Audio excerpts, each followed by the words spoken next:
ये आकाशवाणी है।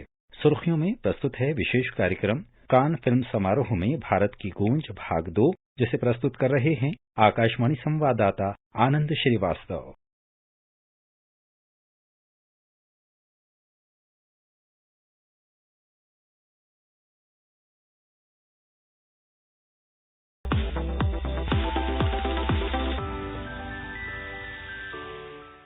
French Riviera के शांत तट पर कान फिल्म समारोह के 75वें संस्करण का आगाज हो चुका है।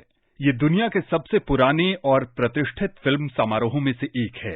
इसका हिस्सा बनना फिल्म से जुड़ी हस्तियों के लिए किसी सपने के साकार होने से कम नहीं है। इस साल मार्चेडू फिल्म्स के आकर्षण के केंद्र में है भारत। भारत दुनिया भर के दर्शकों को अपनी सिनेमाई उत्कृष्टता, तकनीकी कौशल, समृद्ध संस्कृति और कहानी कहने की कला की शानदार विरासत से परिचित करा रहा है। भारत और फ्रांस अपने राजनयिक संबंधों का 75वां वर्ष भी मना रहे हैं। ऐसे में प्रधानमंत्री नरेंद्र मोदी की पेरिस यात्रा और राष्ट्रपति इमैनुअल मैक्रों के साथ द्विपक्षीय वार्ता और अधिक महत्वपूर्ण हो जाती है। इस विशिष्ट कूटनीतिक पृष्ठभूमि में कान फिल्म समारोह के मार्चेडू फिल्म्स में भारत को पहला कंट्री ऑफ ऑनर यानी सम्मानित देश के दर्जे के लिए चुना गया है। प्रधानमंत्री नरेंद्र मोदी ने इस साल कान फिल्मोत्सव में भारत को सम्मानित देश का दर्जा दिए जाने पर प्रसन्नता व्यक्त की। उन्होंने कहा कि ये ऐसे समय हो रहा है जब भारत अपनी आजादी की 75वीं वर्षगांठ मना रहा है। कान फिल्म महोत्सव की भी 75वीं वर्षगांठ है और भारत फ्रांस के कूटनीतिक संबंधों के भी 75 साल पूरे हो रहे हैं। फेस्टिवल दी कान ने अपनी शुरुआत से ही भारत फ्रांस संबंधों को मजबूत करने में महत्वपूर्ण भूमिका निभाई है।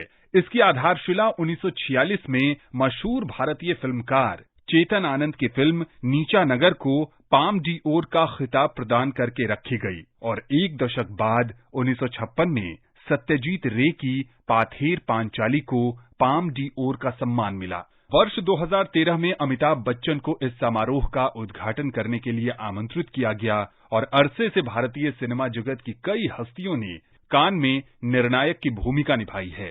कान में इस बार भारत की उपस्थिति कई मायनों में बेहद खास है। ये पहली बार होगा जब हमारे देश की सिनेमाई उत्कृष्टता के विविध रूपों का प्रतिनिधित्व न केवल विभिन्न भाषाओं, क्षेत्रीय फिल्मों और अभिनेताओं के साथ साथ फिल्मकारों द्वारा किया जाएगा। इसके साथ ही इसमें OTT प्लेटफॉर्म के प्रतिनिधियों के साथ वैसे संगीतकारों और लोक कलाकारों की भी मजबूत उपस्थिति रहेगी जिन्होंने युवाओं के साथ सभी उम्र के लोगों को अपनी कला से मंत्रमुग्ध किया है।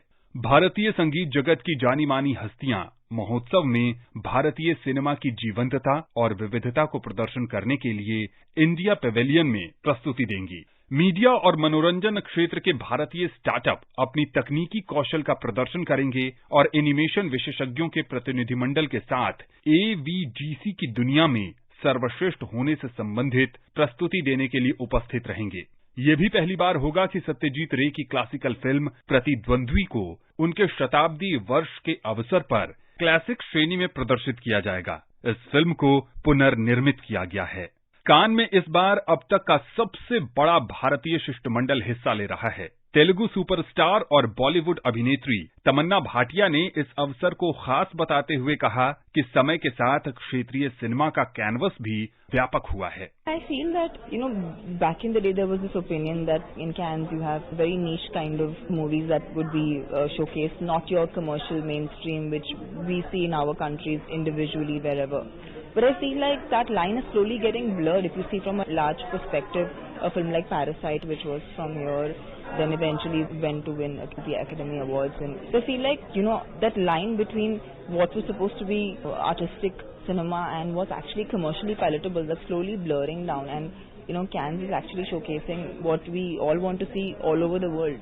फिल्म अभिनेत्री और निर्माता वाणी त्रिपाठी टिक्कू का मानना है कि कान फिल्म महोत्सव से भारतीय फिल्म व्यापार की पहुंच बढ़ेगी। Absolutely ecstatic here to be at Cannes. It's the 75th year of Cannes, and what could be a better celebration for India's 75th year of its independence to be the honor country at the Marché du Film. Also, we have a showcase of 6 brand new, independent, very young filmmakers who will be benefiting from the market screenings which will be happening here at Cannes.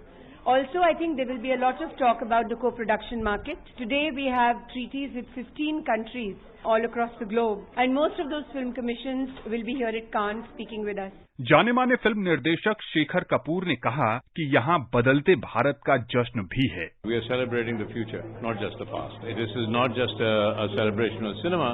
It's a celebration of our youth. It's a celebration of the way India has digitized. It's the way broadband is available to everybody. And it's the way that Indian youth and Indian content makers, along with the number of technology people that we have, we're all set to go and conquer the world. That's what we're celebrating, the future.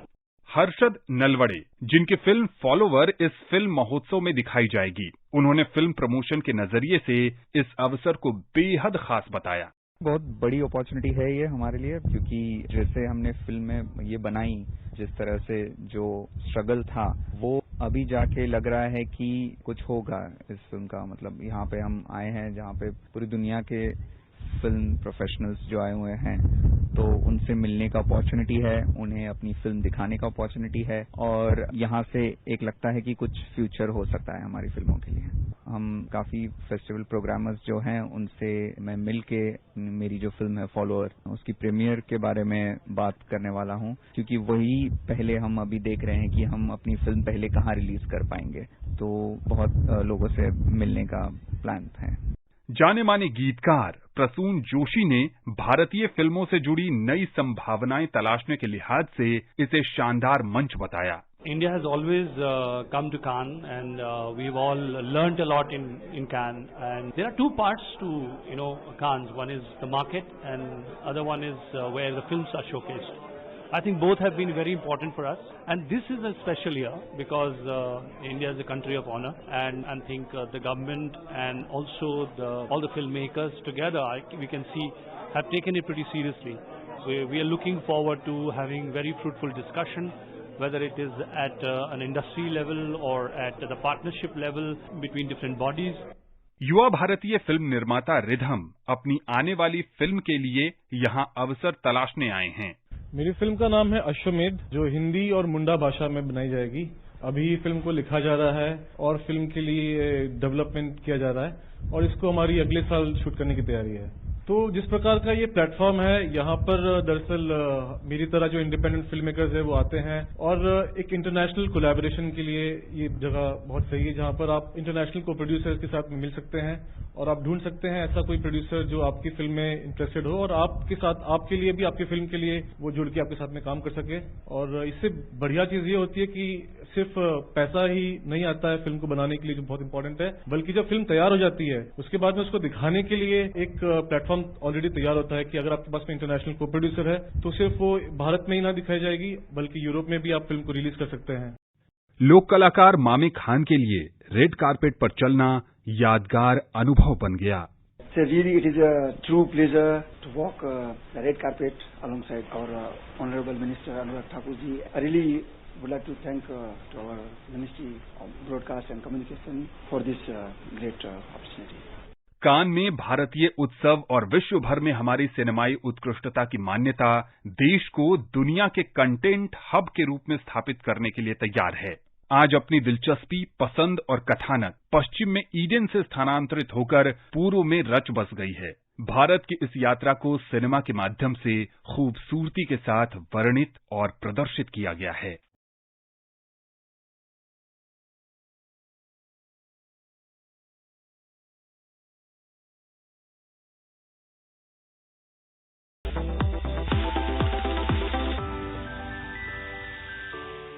अभी आप सुन रहे थे Cannes film समारोह में भारत की गूंज भाग 2, जिसे प्रस्तुत कर रहे थे आकाशवाणी संवाददाता आनंद श्रीवास्तव। ये कार्यक्रम आकाशवाणी के समाचार सेवा प्रभाग द्वारा प्रस्तुत किया गया।